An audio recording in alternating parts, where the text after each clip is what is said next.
Qui veut la peau du Niger? Ce pays d'Afrique de l'Ouest, grand comme deux fois la France, est au cœur d'enjeux immenses à la fois géopolitiques, géostratégiques et sécuritaires. Et à l'image de certains de ses voisins, le Niger est un gigantesque paradoxe à la fois extrêmement riche en ressources minières, l'uranium, le cuivre, le charbon et j'en passe. Et pourtant, une grande partie de sa population vit dans une pauvreté abyssale. Alors, derrière le remue-ménage provoqué par le coup d'État militaire du 26 juillet dernier, on a vu éclater au grand jour la révolte de cette population excédée par des décennies de mauvaise gouvernance.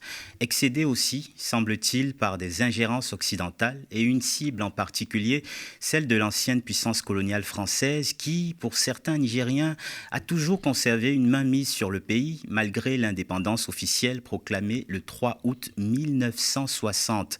Cela fait quand même 63 ans. Alors, essayons de comprendre aujourd'hui comment on en est arrivé là. La connivence des pouvoirs successifs avec la France est-elle en cause? Comment sortir de la tension actuelle qui fracture finalement toute la sous-région et met le Sahel en ébullition? Pour répondre à ces questions et d'autres encore, je reçois aujourd'hui Seydi Kaba. Seydi, bonjour. Bonjour. Vous êtes spécialiste du Niger, président du Centre international de réflexion et d'études sur le Sahel. En 2022, vous avez publié le livre Mali-Sahel, notre Afghanistan à nous. Et c'est une région et un pays que vous connaissez très bien puisque vous avez couvert son actualité pendant des années en tant que journaliste.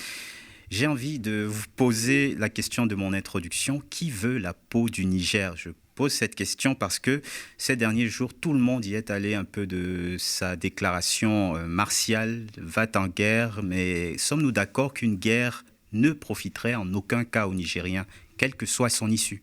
Absolument. La guerre est d'autant moins à l'agenda du Niger et des Nigériens que ces pays ont d'autres défis plus importants. Le défi de la pauvreté que vous avez évoqué en introduction, le défi de la démographie. Vous savez que le Niger a une vitalité démocratique qu'on ne retrouve nulle part au monde avec un taux de croissance démographique de 3,9% chaque année, qui plombe d'ailleurs la croissance économique et qui fait que le pays est entré en 2011 dans la production pétrolière, est devenu producteur de pétrole, mais en raison d'autres contingences, particulièrement la démographie, on ne sent pas dans le bien-être des Nigériens ce passage dans la production pétrolière. Donc, lorsqu'on regarde les défis auxquels le Niger est confronté, c'est le pays qui a sans doute le moins besoin d'une guerre.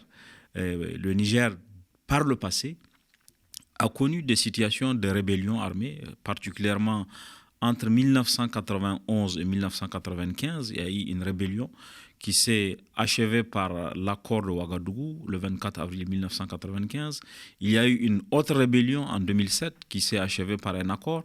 Donc, tout ce passé douloureux fait qu'aujourd'hui, les Nigériens appréhendent toute forme de violence qui pourrait amener à rappeler ce souvenir des personnes qui sont décédées, de traumatismes que les familles ont vécu. Et si vous avez remarqué, dans l'actualité, il y a presque une unanimité contre toute intervention militaire dans le pays. Et ça, c'est lié à l'histoire du Niger. Et c'est parce que les Nigériens ont la conviction qu'ils n'ont rien à gagner que la poudre éclate dans leur pays. Alors, unanimité, mais on a l'air de pas très bien saisir l'intention de la CEDEAO qui a fait planer quand même la menace d'une intervention militaire. Il y avait un ultimatum, je le rappelle, qui courait jusqu'à dimanche dernier. Finalement, c'est le silence radio de la part de la CEDEAO qui se réunit d'ailleurs à partir d'aujourd'hui et qui compte finalement revenir à une solution de diplomatie, de discussion. Je crois que lorsque la CEDEAO s'était réunie le 30 juillet sur le cas du Niger, elle est très vite allée en besogne en décidant qu'il y aurait une intervention quoi qu'il arrive au Niger. Elle n'a pas laissé le sentiment qu'elle était persuadée qu'il faut avoir épuisé l'ensemble de la solution diplomatique et politique avant d'envisager l'intervention militaire. Or, ce qu'on a pu voir, à moins qu'on ne veuille faire le bonheur des Nigériens à leur place, il y a, y compris dans le camp du régime qui vient d'être renversé, des personnes qui se sont levées contre cette intervention en se disant que le remède pourrait peut-être être pire que le mal lui-même, puisque le mal aujourd'hui, c'est la rupture de l'expérience démocratique. Et si on appliquait une intervention, il y aurait peut-être un chaos social, une implosion de la cohésion sociale, un chaos politique, une instabilité que personne ne maîtriserait. Et dans ce cas, la démocratie ne profiterait pas dans le contexte d'un chaos. On l'a vu en Libye, le Niger c'est un pays voisin de la Libye. Le hasard de la géographie a fait que le Niger est voisin de la Libye. Et les Nigériens ont l'œil sur la Libye. Ils savent d'ailleurs, parce qu'une bonne partie des Nigériens partaient en Libye dans le cadre d'une immigration saisonnière. Ils partaient, ils revenaient. Aujourd'hui, plus de 400 000 Nigériens étaient rentrés au moment de la crise libyenne. Et les Nigériens sont vaccinés presque par ce qui s'est passé en Libye. Ils ne veulent pas de cela. Et c'est pour cette raison que la position de la CEDEAO de procéder à une intervention n'a pas reçu d'écho favorable, même dans les camps des partisans du régime qui ont été renversés. Et aujourd'hui, avec cette deuxième réunion, on espère que la CEDEAO puisse évaluer l'implication de la décision qu'elle a souhaité prendre et l'impasse dans laquelle elle s'est elle-même retrouvée en disant oui, on va faire une intervention alors que les moyens de l'intervention n'étaient pas réunis et les conditions n'étaient surtout pas réunies. Vous faites bien de mentionner la Libye, puisqu'on se rappelle que c'est cette intervention à l'initiative de Nicolas Sarkozy en Libye qui a un peu déstabilisé la sous-région, le Sahel. Est-ce qu'une intervention militaire au Niger peut être encore une nouvelle bombe, si je peux me permettre l'expression, pour cette zone déjà assez marquée par la lutte contre le djihadisme? Non, vous faites bien de rappeler. En Afrique de l'Ouest, nous étions déjà face à une crise sécuritaire de grande ampleur qui a été alimentée aussi par ce qui s'est passé en Libye.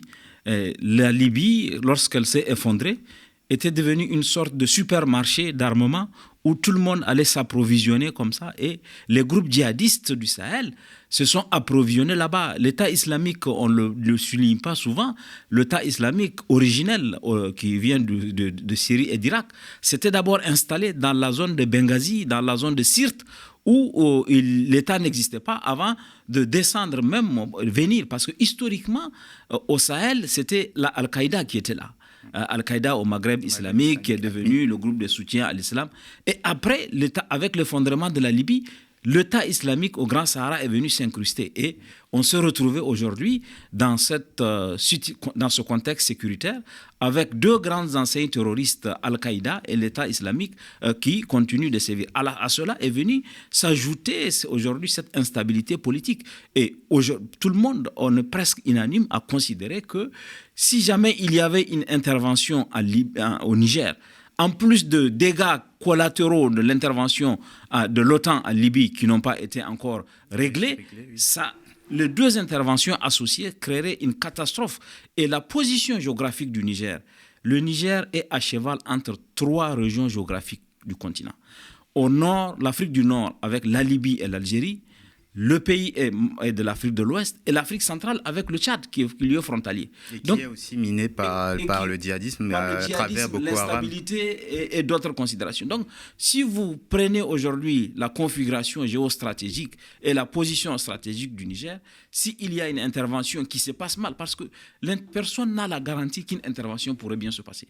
Et comme j'ai dit souvent, lorsque on entend souvent certains experts dire oui, que ce serait une intervention chirurgicale, ça fait sourire.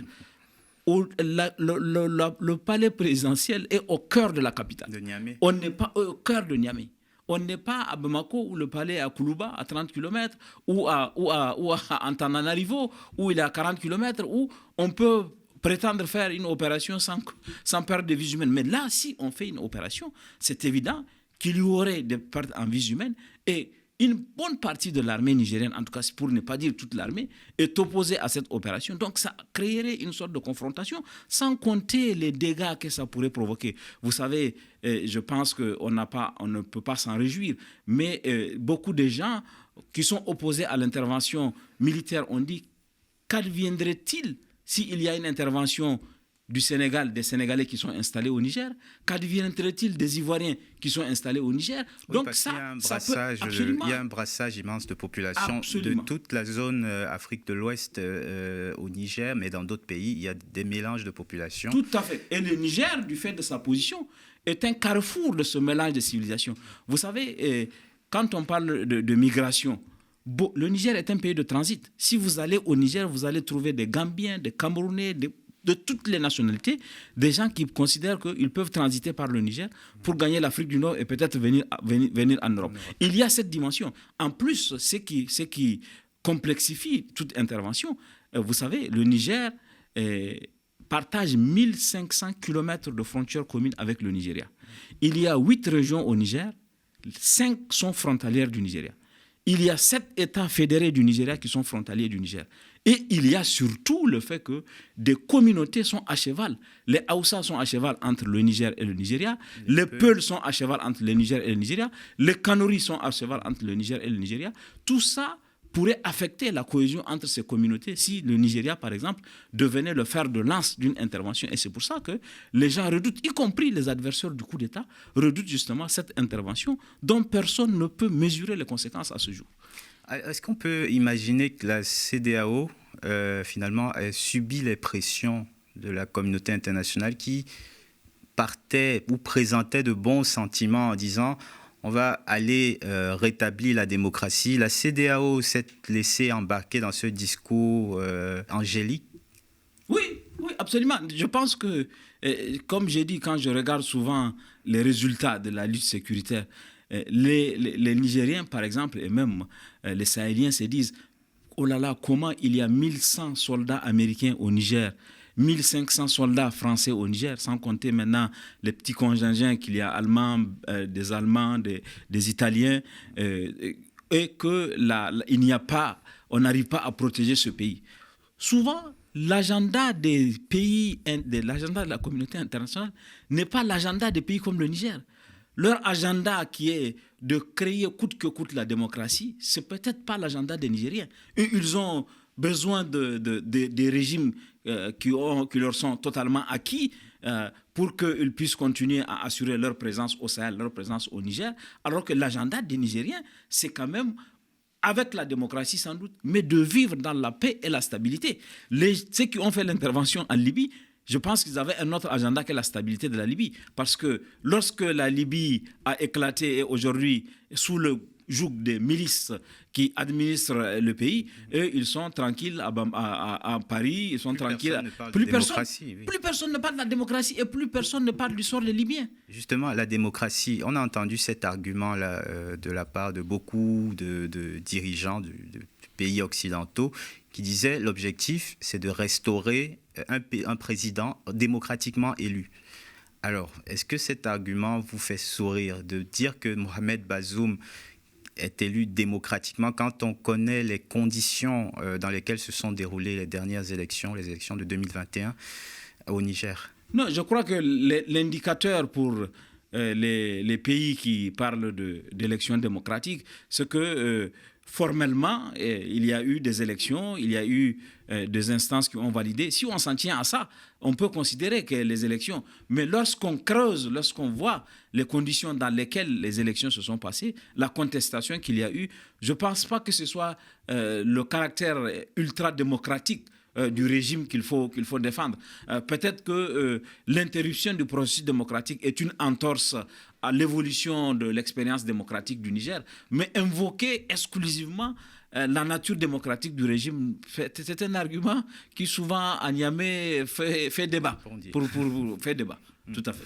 Alors, dans les derniers développements, les militaires au pouvoir accusent la France, de manière assez frontale, d'avoir attaqué les soldats nigériens. Je vous propose d'écouter le major Amadou Abdraman, porte-parole de la junte.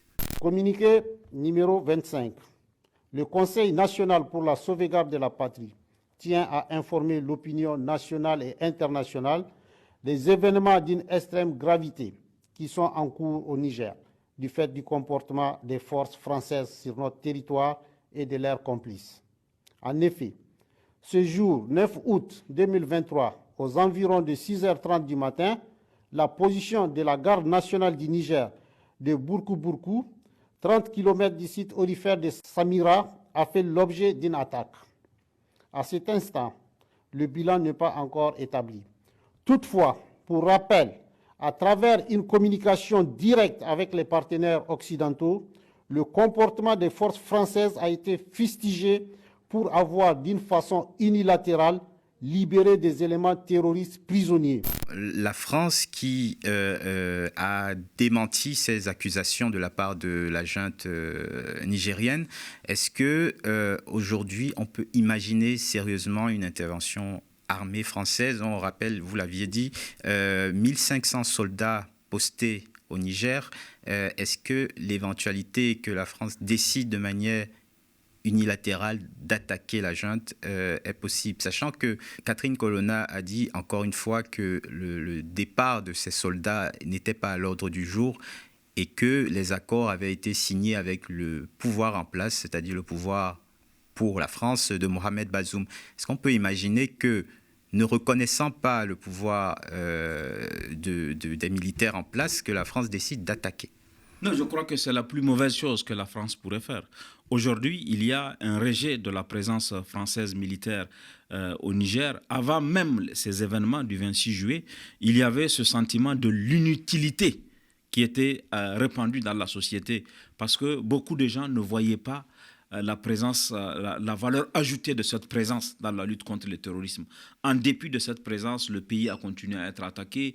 Comment, et dans l'opinion, il y a des interrogations légitimes sur comment une armée capable de lire la plaque minéralogique d'un véhicule, la plaque d'immatriculation, peut-elle ne pas voir 150 motos qui filent vers un village nigérien et qu'elles ne disent rien? Donc il y a un débat sur l'utilité de la présence. Et vous avez vu, depuis que le 26 juillet, quand la France s'est lancée dans une communication hasardeuse et maladroite en convoquant à grand renfort un conseil de sécurité sur le Niger, en faisant des déclarations de mise en garde aux soldats nigériens, etc. Et le sentiment d'ingérence, le sentiment de paternalisme et d'arrogance coloniale, c'est venu s'imposer dans une partie de l'opinion. Et si la France aujourd'hui attaquait les militaires au pouvoir, je pense que ça serait totalement contre-productif. On ne sait pas, ça peut entraîner des révoltes populaires, comme on a pu le voir en Côte d'Ivoire notamment, où l'armée française a dû tirer sur la foule. Ce type de scénario peut se produire si jamais l'armée française décidait d'attaquer les soldats nigériens. Alors, quand on a appris la nouvelle de ce coup d'État, Emmanuel Macron a eu une réaction assez dure, radicale, que certains ont perçu comme étant un peu paternaliste. Il a convoqué un conseil de défense pour parler du Niger. Comment vous avez, quel regard vous portez sur sa communication dans cette crise? Non, comme toujours, comme depuis quelque temps, la communication du président Macron a été maladroite. Et c'est peut-être même un euphémisme, en tout cas contre-productif au moins. Vous savez, lorsque en novembre 2019, Macron avait déclaré à Bruxelles, je réunis un sommet de chefs d'État, il n'avait pas informé même ses homologues. Et ça a été perçu comme une convocation et c'était les opinions publiques des pays qui ont dit vous n'êtes pas de sous-préfet, vous n'allez pas à cette convocation. C'était le cas de Montpellier aussi, le sommet. Le cas du sommet de Montpellier, ou le cas lorsque, pour son premier déplacement en 2017, Macron a commencé sa politique africaine par un faux pas. Lorsque, en 2017, après son élection, il décide de se déplacer au Mali, tous ceux qui connaissent les réalités du continent lui ont dit, Monsieur le Président, passez par Bamako, faire la courtoisie à Ibeka avant d'aller à Tombouctou. Le président Macron a pris son avion de Paris, il a décollé pour aller à Tombouctou. Et c'est le président Ibeka en Afrique qui s'est déplacé. Vous savez, en Afrique, l'âge prime sur la fonction. Donc ça a été très mal perçu. Et dans le cas du Niger aussi, il y a aujourd'hui une communication totalement contre-productive. Les Nigériens ont le sentiment que ce dossier était beaucoup plus géré à Paris qu'à Niamey même, et que le dénouement de la crise devait venir de Paris et non de Niamey. Cette forme de dépossession de l'agenda au profit de Paris et non de Niamey a créé un sentiment de rejet et je pense que ça a, contrairement à ce que le pouvoir français pense, ça a ajouté à la popularité de la junte. Parce que la jeune dit, bah, nous, on est dans un combat souverainiste, nous, on est dans un combat nationaliste, y compris des gens qui n'étaient pas qui n'étaient pas pour le coup d'État, ont rejoint le coup d'État au nom de ce devoir de défendre la patrie, ce devoir de nationalisme. Et c'est un discours qui a écho au sein de la population, qui est écouté, et on le voit quand les manifestants soutiennent les militaires, ils montrent clairement que c'est un rejet aussi des relations, du système politique avec la France. C'est ça, le logiciel qui consiste à considérer que lorsque un régime est en place à Niamey, tant qu'il défend les intérêts de la France, il est légitime, quel que soit le mode de gouvernance, quelles que soient les violations. Parce que, vous savez, le cas du Niger est emblématique de cela. Souvent, la France, lorsqu'un régime lui est acquis, elle ferme les yeux sur les différentes violations. On l'a vu, pas sous le président Bazoum, mais sous le président Issoufou. La société civile a été martyrisée, des violations flagrantes des droits de l'homme ont eu lieu. Les gens attendaient des réactions du Quai d'Orsay qui ne sont jamais venues, mais parce que le Quai d'Orsay considérait que Issoufou était un allié stratégique, comme au Tchad d'ailleurs, est un allié stratégique dont les agissements peuvent passer au second plan. Donc il y a cette démarche, à mon avis, qui fait que la France souvent est surprise qu'il ait un rejet dans une partie de la société, dans une partie des opinions sahéliennes. C'est le cas au Niger aussi, mais c'est aussi son comportement, ses maladresses diplomatiques, sa posture qui a pu nourrir justement ce sentiment de rejet qui doit être décrypté au lieu d'être considéré comme une réaction épidermique. Parce que souvent ici, quand on regarde, dans le cas du Niger comme dans d'autres cas, quand on regarde les réactions des opinions, on dit non, c'est la Russie. La Russie ne peut pas payer tous les gens qui viennent. Elle n'en a pas les moyens, je pense. Quand on réunit 30 000 personnes, on ne peut pas tous ces 30 000 personnes ne sont pas des gens qui sont payés par Moscou. Il faut avoir souvent la lucidité de regarder les causes qui ont amené souvent des gens à adhérer, souvent à avoir des réactions. Et une de ces causes-là, c'est justement ces erreurs de communication, ces maladresses diplomatiques, cette posture d'arrogance et ce logiciel ancien. Je parlais tout à l'heure du cas de ce qui s'est passé. Finalement, le sommet a eu lieu en janvier 2020 à Pau. Mais si il y a 20 ans, 25 ans, ça serait passé inaperçu. Le président français peut dire à ses homologues, venez et ils vont venir, etc. Aujourd'hui, il y a une société civile africaine qui a imposé aux chefs d'État de ne pas aller. Et les chefs d'État ont été obligés de tenir compte de leur opinion publique, de cette jeunesse 2.0, de cette jeunesse des réseaux sociaux qui peuvent imposer un agenda. Et je pense que un logiciel différent aussi que celui des précédentes populations. Absolument. Et les gens n'ont pas, la France n'a pas intégré cette évolution de logiciel. Elle n'a pas fait cette adaptation. Et du coup, le paradigme ancien n'est plus opérationnel. Et aujourd'hui, on passe à côté de beaucoup de choses. Alors, il y a une incohérence qui frappe quand même quand il y a autant de volonté de dénoncer un coup d'État militaire. C'est le cas du Tchad que vous avez mentionné tout à l'heure.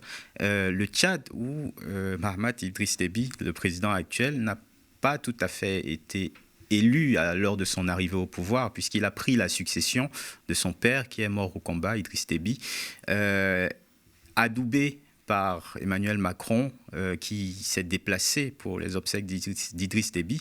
Est-ce qu'il n'y a pas aussi un ressentiment sur le fait qu'on adoube des coups d'État qui nous semblent favorables, et de l'autre côté, quand la population déclare qu'elle veut prendre ses distances de la politique france-africaine, il y a plutôt une levée de bouclier à l'échelle internationale et de la part de l'Élysée.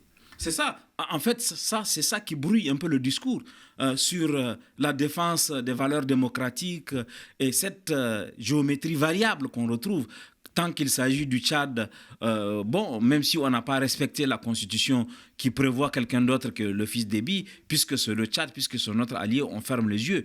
Donc cette posture qui consiste à apprécier les choses en fonction des intérêts fait que le discours n'est pas audible. Aujourd'hui, une bonne partie de l'opinion nigérienne n'entend pas ce discours sur la défense de l'ordre républicain, de l'ordre démocratique, surtout pas venant de la France, parce que chaque fois, elle invoque en disant « oui, mais la démocratie n'a pas été respectée au Tchad. Pourquoi on ferme les yeux au Tchad et pourquoi on ouvrirait les yeux au Niger? Et ça, je pense que ce sont des choses qui affaiblissent le discours sur la défense de la démocratie, en tout cas, et qui fait que, bon, on voit peut-être que derrière le projet d'une intervention, qu'il y a d'autres considérations, des considérations autres que la défense de la démocratie. Pour la France, il faut se dire la vérité. L'enjeu aussi, c'est la poursuite de sa présence au Niger. Si cette junte venait à rester, il n'est pas acquis. Il me semble même qu'il y a un projet de la junte de mettre fin à la présence militaire française, comme on a pu le voir au Mali. La dénonciation d'ailleurs des accords a été faite, même si la France a argumenté en disant que nous avons signé avec les autorités légitimes. Et là aussi, le discours est peut-être, critiquable, parce que quand la France dit que nous avons signé avec des autorités légitimes, c'est quoi les autorités légitimes? Celles qui ont été élues en 1977, il y a un accord qui a été signé parmi les accords dénoncés. En 1977, il n'y avait pas d'autorité élue au Niger. Oui. Donc, dire que c'est simplement avec les autorités légitimes, c'est pas... Je ne suis pas sûr que ce soit le meilleur argument. Maintenant, pour la France, c'est évident que si jamais cette junte venait à rester définitivement, la question de sa présence militaire se poserait. Vous savez, quand le dernier soldat français a quitté en août 2022 le territoire malien, il a suffi de traverser pour se retrouver au Niger. Et aujourd'hui, le Niger est devenu l'épicentre de l'intervention française au Sahel. Alors, j'aimerais qu'on mette les pieds dans le plat tout de suite sur la question des intérêts. Les intérêts, à chaque fois que la question des intérêts français est abordée, il y a soit de la gêne, soit on essaye de minimiser l'importance de ce point-là en particulier.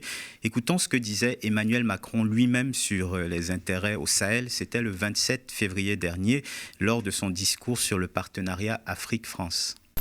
Nous devons aussi aller au bout de cette transformation parce que nous avons des intérêts à défendre.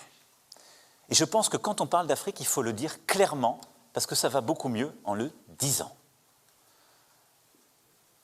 On ne va pas faire le bien commun. On a des défis communs. Le changement climatique, c'est un défi commun. Essayer que la jeunesse africaine trouve un avenir, je dirais que c'est un défi commun, parce que ce sera aussi notre problème si on n'y arrive pas. Mais on va défendre des intérêts. Et c'est ça un partenariat réciproque et équilibré. C'est qu'on ne prend pas les gens pour des imbéciles. On ne dit pas on arrive chez vous parce qu'on va faire le bien chez vous à votre place. Parce que vous n'êtes pas capable de savoir ce qui est bon pour vous, de le penser ou de le faire. Non. On vient défendre nos intérêts et on le fait de manière respectueuse avec les intérêts des pays africains où on se déploie. On l'a écouté, Emmanuel Macron qui porte finalement un regard lucide sur le fait que ce qui compte en particulier, c'est que les intérêts français aussi soient sauvegardés. Est-ce que ça va au-delà parfois de l'intérêt des populations ? Ah, bien sûr. Et d'ailleurs, je souris quand j'entends ces derniers temps, depuis le coup d'État, dire que la France n'a pas besoin de l'uranium du Niger. Il faut peut-être... c'est une sorte d'insulte à la vérité. Vous savez, en janvier 2013, il y a eu une menace en Algérie, une attaque contre des gisements miniers d'Algérie. La France a immédiatement dépêché des commandos d'opérations spéciales pour protéger les mines d'uranium au Niger en raison de leur caractère stratégique pour la France. C'était en janvier 2013. En mai 2013, 2 filiales de Orano, qui étaient à l'époque Areva, ont été attaquées au Niger, dans le nord du Niger, à Arlit, dans la région d'Arlit. La France a envoyé des commandos pour neutraliser les terroristes qui étaient venus attaquer. Et la même chose à Agadez, elle a envoyé des commandos qui étaient venus délivrer. Donc, et ça, c'est parce que cet uranium-là a un rôle stratégique et la France sait qu'elle a des intérêts là-bas. Dernièrement, quelques semaines avant le coup d'État, la France a signé avec le Niger un accord sur la mine du Mouraren qui va produire 5 000 tonnes à terme, en tout cas les prévisions initiales, 5 000 tonnes d'uranium par an, investissement de l'ordre de 1 milliard d'euros. Tout ça, c'est parce qu'il y a des intérêts. Ce n'est pas simplement parce qu'on veut faire la charité au Niger ou aux Nigériens. C'est parce qu'il y a des intérêts français là et c'est important. Ce n'est pas parce qu'il y a eu le coup d'État qu'on va dire que non, que tout ça ne représente rien du tout. Oui. Je suis convaincu que la France a des intérêts. Elle a beaucoup d'intérêts au Niger. Et je rappelle tout de même que le Niger, c'est le premier fournisseur en termes d'uranium pour l'Europe est l'un des plus gros pour la France et que, évidemment, c'est une ressource dont on ne peut pas se passer. Les arguments en France sur l'indépendance énergétique du pays que pourrait assurer le nucléaire nous disent souvent... Eh ben voilà, on a le nucléaire parce que on peut être indépendant énergétiquement, mais en fait, c'est pas une ressource d'indépendance énergétique, puisque la France a besoin du Niger, a besoin du Kazakhstan, de l'Ouzbékistan, du Canada, et le Niger a une grande part dans cet apport en uranium. Absolument, le Niger a une très grande part. Et je pense que souvent, les gens oublient vite l'histoire. Lorsque le Niger a accédé à l'indépendance et qu'on a commencé l'exploitation pétrolière, la France a signé un accord pour être l'acheteur exclusif. C'est-à-dire qu'au moment où l'accord a été signé, le Niger ne pouvait pas vendre à d'autres clients. Et pendant longtemps, jusqu'à ce que le président Tandja arrive au pouvoir et crée la société du patrimoine du Niger, la Sopamine, l'uranium du Niger était revendu par Areva qui donnait au Niger sa part. Et on était même arrivé à un niveau où, parce que le Niger n'avait pas l'expertise, c'est Areva qui disait aux Nigériens, on a sorti 3000 tonnes, ça peut être 5000. Mais le Niger n'avait pas les moyens de contrôle. Et c'est Areva qui prenait la part du Niger, qui revendait la part du Niger et qui donnait au Niger sa part une fois qu'elle s'est vendue. C'est le président Tandja qui a changé ça. J'ajoute, pour être précis, vous savez, en 2009, le président Sarkozy est allé spécialement au Niger parce que Areva tenait à obtenir le permis minier d'Imouraren. Là, l'Élysée a fait la proposition au président Tandja de venir. Tandja a dit non, si vous voulez mon uranium, c'est à vous de vous déplacer. Le Niger est le marché ne se déplace jamais chez le client vient au marché. Et le président Sarkozy a été obligé, dans sa tournée, de faire une escale spéciale parce que l'uranium du Niger a de la valeur. Ce n'est pas parce qu'il y a eu le coup d'État après, aujourd'hui, on minimise, on dit même si on ne donne pas l'uranium. Non. Et on est dans un contexte où la France a décidé de revenir au nucléaire avec ce qu'elle a vu. Elle va construire de nouvelles centrales, elle va construire. Et il était prévu, justement, dans l'accord qui a été signé en mai de cette année, en mai 2023, ici à Paris, avec entre Orano, qui a succédé à Areva, et les autorités du Niger, qu'on continue à exploiter, on met en œuvre la mine du Mouraren parce qu'il y a un besoin, la demande française a augmenté et qu'il faut que l'offre nigérienne aussi augmente. Tout ça prouve qu'il y a des enjeux importants de la présence française au Niger et que le Niger représente quand même un partenaire stratégique en matière d'uranium, en matière de fourniture de la France en uranium. Et dans le contexte aussi de la guerre en Ukraine qui a rendu aussi l'accessibilité de ces ressources plus difficile puisque la Russie était aussi l'un des fournisseurs de la France. Est-ce que finalement le groupe Orano, ex-Areva, ne va pas devoir revoir un petit peu ses activités? On a vu qu'ils continuaient leur activité d'extraction et qu'une réunion d'urgence avait été convoquée à la suite du coup d'État. Ça montre bien l'importance de ces exploitations minières au Niger. Est-ce que ce n'est pas le moment de revoir tous ces accords sur le plan économique pour que la population nigérienne aussi en profite? Absolument. Un des enjeux, je crois, de l'arrivée des militaires au pouvoir, c'est justement l'accord qui a été signé en mai a suscité beaucoup de critiques. Et il a fallu qu'il y ait une fuite pour que les Nigériens sachent le contenu de l'accord. Et la société civile nigérienne a toujours réclamé qu'il y ait une publication des accords pour qu'on voit qui gagne, qui perd dans les accords. Et si les accords sont gagnants-gagnants. Et aujourd'hui, avec l'arrivée de militaires, il me semble qu'il y a une chance, une fenêtre en tout cas, pour corriger les insuffisances des accords qui ont été signés. Il n'est pas dans l'intérêt du Niger de rompre totalement avec Areva, mais il est dans l'intérêt du Niger, justement, de trouver un accord qui permette au Niger de gagner aussi dans son uranium. Parce qu'il n'est pas évident que si on fait le compte aujourd'hui, en tout cas depuis l'indépendance, les chiffres existent. Il existe des chiffres, des statistiques sur combien l'uranium a apporté depuis l'indépendance et qui a profité de quoi. Quand vous regardez ces chiffres, vous serez renversé presque, parce que le Niger n'a pas tiré le maximum de profit de son uranium. Et je crois que les militaires, compte tenu aujourd'hui du contexte, vont devoir renégocier un certain nombre d'accords, qui a des accords qui ont été signés par le régime, parce qu'on a dit vous êtes des alliés de la France, et les gens ont été amenés sans doute à ne pas tenir compte fermement des intérêts du Niger en disant puisque c'est nos alliés, on peut faire certains arrangements, y compris au détriment des intérêts des Nigériens.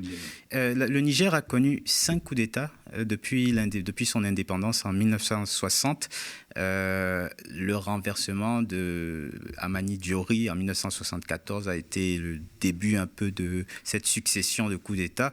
Est-ce que le péché originel n'est pas justement cette décolonisation de façade, finalement, où on a eu des pouvoirs en place qui finalement rendaient compte à l'ex-puissance coloniale? Oui, il y a sans doute le fait que pendant longtemps, les pouvoirs de ces pays-là, y compris le Niger, étaient plus préoccupés par ce que Paris pense d'eux que par ce que leur propre peuple pense d'eux. Et cette posture-là a justement amené les gens à choisir, en se disant le parapluie de la puissance coloniale, de l'ex-puissance coloniale, suffisait, y compris même quand il y a des révoltes. Vous savez, pendant longtemps, la présence militaire, certaines bases militaires, avaient pour vocation plus de protéger les régimes en place que de protéger des populations. En Côte d'Ivoire, au Gabon, à Djibouti, etc. Tout était fait pour protéger les peuples, les pouvoirs avant de protéger. Et ça a été. Mais dans le cas du Niger, je pense aussi, si on devait faire la réflexion, la question de la démocratie de façade. Et les gens ont fait semblant de faire de la démocratie en se disant, et là aussi, en se disant, on fait semblant, et si on a le soutien de la France, si on donne à la France tout ce qu'elle nous demande, ça nous suffit comme caution, ça nous suffit comme parapluie, ça nous suffit comme assurance vie. Et l'expérience démocratique a été dévoyée. Beaucoup de pays, et d'ailleurs, c'est ça le jeu qui a été fait. Et le dévoiement était visible, perceptible, dénoncé par les sociétés civiles africaines, mais la puissance coloniale et la communauté internationale, tant qu'ils trouvaient leur compte dans cette forme de ni démocratie ni dictature, on laissait faire. Et au Niger aussi, on a eu cette expérience où, on s'est retrouvé avec des démocratures, des pouvoirs qui n'étaient ni démocratie ni dictature, et ça a marché comme ça. Et souvent, il arrive justement qu'on arrive à un nœud, qu'on arrive à des impasses, et c'est des impasses qui conduisent à des coups d'État. Vous avez rappelé les coups d'État que le Niger a connus. Au moins 3 de ces coups d'État, le coup d'État de 1996, le coup d'État de 1999 et le coup d'État de 2010, ont été perpétrés par l'armée pour dénouer de situations d'impasse politique, de situations de crise politique. Parce que le fonctionnement démocratique était bloqué, les militaires ont fait des coups d'État. Donc, là aussi, parce que des expériences démocratiques n'ont pas été bien conduites, elles ont été dévoyées par une personnalisation du pouvoir, par une confiscation du pouvoir et de la démocratie, avec le soutien extérieur. Oui. Souvent, on sait que ces pays, à l'intérieur, lorsque la société civile fait des manifestations et qu'elle est réprimée, le pouvoir en place se dit que tant que j'ai le soutien de Paris, pour le reste, je m'en fous, ça pourrait aller. D'ailleurs, il y a une constance. En préparant cette émission, j'ai vu que 78% des coups d'État qui ont eu lieu en Afrique, depuis 1990 seulement, ont eu lieu dans des pays francophones. C'est-à-dire que malheureusement, les anciennes colonies francophones sont toujours sujettes à des coups de force et que la démocratie ne passe pas tant qu'on l'imagine. Oui, il y a même des reculs. Au moment où, par exemple, la tradition au Ghana et au Nigeria, on vient de le voir, les alternances à la tête des États sont devenues des transitions. Dans les pays francophones, on a juste des reculs. Nul n'aurait pensé que le Bénin se retrouverait dans la situation aujourd'hui où il faut défendre la liberté de la presse, où des opposants peuvent être incarcérés, accusés de terrorisme, comme on a pu le voir. La CREIT, la Cour de répression de l'enrichissement illicite et du terrorisme, d'ailleurs une confusion dans cette cour, a condamné Rakia Madougou, a condamné le professeur Aïvo, et c'est dans tous les pays, dans la plupart des pays francophones, et il faut qu'on s'interroge sur cette malédiction francophone, où on se retrouve avec des présidents dont la longévité, le record de longévité est mondial, où on se retrouve avec des expériences démocratiques en dents des scies. On avance, on recule, c'est le cas du Mali. Après, au moment de la démocratisation dans les années 2000, le président Konaré a fait ce 2 mandats, il est parti, ATT est venu, il était sur le point de faire ce 2 mandats, il y a eu le coup d'État de 2012. Au Gabon aussi, au Congo-Brazzaville, on peut faire la liste, on voit que l'expérience démocratique a du mal à s'enraciner dans les pays, dans les anciennes puissances coloniales. Et à mon avis, cela est aussi lié au fait que le cordon ombilical n'a jamais été rompu avec la puissance coloniale et il y a des ingérences, même dans le micromanagement. Chaque fois qu'il y a une élection en Afrique, vous entendez c'est qui le candidat de la France, dans les pays francophones. Mais vous n'entendrez jamais dans les pays anglophones, au Nigeria, il vient d'avoir des élections. Il y a des enjeux énormes. Vous n'entendrez jamais dire c'est qui le candidat de la Grande-Bretagne ou c'est qui le candidat des États-Unis. Mais dans les pays francophones, on dira ah, est-ce qu'il a le soutien de Paris? Et nous-mêmes, les élites francophones, nous étions tellement devenus, on a tellement pris le pli que quand vous êtes candidat, vous venez pour un passage obligé à l'Élysée, au Quai d'Orsay, ou dans la capitale où vous vivez, l'ambassadeur de France pour sonder, savoir est-ce que la France vous soutient. Donc, vous voyez, tout ça a créé aujourd'hui les conditions d'une impasse démocratique dans les pays francophones, et à mon avis, avec le cas du Niger, qui a suscité un énorme espoir dans les années 90, la conférence nationale, les premières élections libres. Aujourd'hui, on se retrouve vraiment avec cette expérience démocratique qui n'avance pas, qui enregistre beaucoup de recul. Alors, dernière question, quelle suite maintenant pour la situation au Niger? On sait qu'il y a énormément d'enjeux, comme je le disais au début de cette émission. Il y a des enjeux évidemment humanitaires. On a vu que certains pays avaient coupé l'aide au développement qui était accordée au Niger. Il y a des enjeux de réchauffement climatique avec une situation aussi très difficile, la famine. Il y a des enjeux liés à l'immigration, les routes migratoires qui passent très souvent par le Niger. Quelle suite après ce coup d'État? Non, je crois qu'il faut d'abord faire confiance à l'intelligence des Nigériens et au ressort de la société nigérienne. C'est une société qui, quand vous regardez le taux d'urbanisation au Niger, il est faible. La société est une société traditionnelle qui est rurale, avec des chefs traditionnels dont l'autorité est respectée. Le président, à part le président Mahamat Déby qui était venu le 30 juillet, c'est-à-dire le lendemain du coup d'État et qui a été reçu par la junte, tous les autres émissaires n'ont pas été reçus.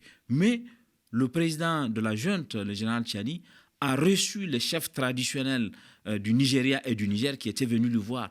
Signe qu'il y a une autorité traditionnelle, religieuse, morale, qui peut jouer un rôle essentiel dans le dénouement. Il faut éviter une sorte d'hystérie qui amènerait à imposer une solution au Niger et aux Nigériens qui serait contre-productive. Il faut faire attention à ce que le remède ne soit pas pire que le mal lui-même. Parce qu'une intervention ou forcer des choses peut créer une situation dont le Niger n'a pas besoin et dont les partenaires du Niger n'ont pas besoin. Si le Niger est démantelé par le chaos d'une intervention, c'est clair qu'il ne sera pas la barrière migratoire dont rêve l'Europe, sur laquelle l'Europe veut investir beaucoup d'argent. Il ne sera pas l'endroit où la France pourrait défendre son accès à l'uranium. Elle ne sera pas un îlot de stabilité. Et je pense que cette déstabilisation, c'est pour ça, à mon avis, il faut trouver une solution qui soit idéale, faire confiance aux Nigériens, éviter justement des solutions qui seraient vraiment pénibles pour des Nigériens, qui deviendraient une double peine. Aujourd'hui, avec tous les défis que vous avez évoqués, la question de la sécurité alimentaire est un vrai défi pour le Niger. Si on vient faire une intervention dans ces conditions désastreuses, c'est clair que ce n'est pas bon ni pour la stabilité du Niger, ni pour la stabilité de l'ensemble de la sous-région et peut-être même de 3 régions du continent, Afrique du Nord, Afrique centrale et Afrique de l'Ouest. Merci Seydi Kaba d'avoir accepté notre invitation pour parler de la situation donc au Niger. Et merci à vous d'avoir regardé cet entretien qui entre dans le cadre de notre programmation d'été. Comme chaque fin de saison, nous réduisons quelque peu la voilure avec notamment la mise en pause de nos directs. Mais l'actualité ne s'arrête pas, alors nous non plus. Nous continuons à vous fournir dans ces moments importants nos reportages, nos enquêtes, entretiens, plateaux d'analyse et de débat et aussi de décryptage au quotidien. Vous le savez, l'intégrité de notre projet éditorial unique dans le PAF dépend toujours de votre soutien et surtout de vos abonnements qui sont notre source de financement la plus pérenne. Et comme nous aimons à le dire ici aux médias, être à la télé c'est bien, mais y rester c'est encore mieux. Rendez-vous donc sur www.lemediatv.fr/soutien. D'ici là, restez connectés aux médias grâce notamment à la diffusion de nos programmes en 24/7 sur YouTube. Quant à moi, je vous remercie de votre attention et de votre confiance et vous dis à bientôt pour une prochaine émission.